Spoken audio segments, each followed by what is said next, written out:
the one thing that really sticks out to me was, so Wednesday night they took us to Lush, a queer lounge and nightclub here in Minneapolis, and and so they had a lot of our trans elders here, and Kai and the rest of the team were really excited to meet them because and so there was just a whole table of these incredible people who have so much knowledge to share, you know.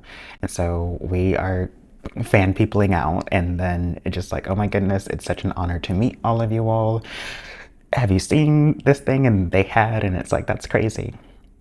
So we do all that, like telling them about them. Kai and I are really talking in depth. So one of Miss Major's daughters was sitting there, well, two of them really. Well, Miss Major's daughter and Miss Major's sister. And it's like, number one, incredible honor. But number two, like after Kai and the rest of us had finished kikiing with them, I was like, all right, can I get a picture with y'all, me? Because I really was just honored to be amongst these Black trans elders. Let me be very specific with that. And so we got a picture and it was amazing. And then afterwards, I asked Miss Major's daughter, like, can I give you a hug? Um,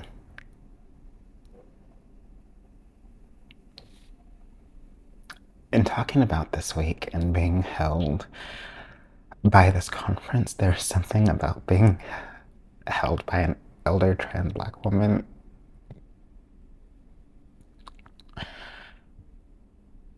You know how you feel like you've been carrying so much for so long, and it's just like somebody. I really messed up my makeup this morning. Um, Somebody gets it.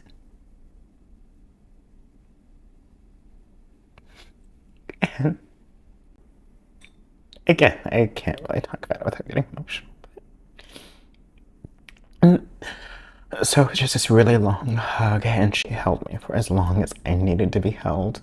And it was exactly what I needed because I'm also very much touch is my language and have not had Eddie around. And so it was just like really, really powerful, but also too just a complicated history and relationship with maternal figures, you know, but just to be held like that. And then, so I was talking about with Kai afterwards because everyone was like, that seemed really, that was something. That was something to witness, you know?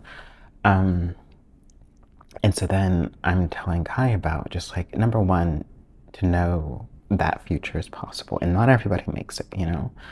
Um, but it's possible. But more importantly,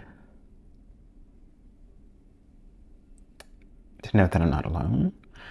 Um, I think, and I know that there's others doing the work in Atlanta, but in a lot of my circles, I know that in a lot of my circles, sometimes I'm the only Black trans woman I see sometimes for days on end, you know? And so I'm carrying a lot. And it made me realize in this room, in this conference, like,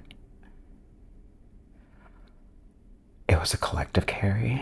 I don't have to be the only representation for a Black trans woman in a room. I'm one of many.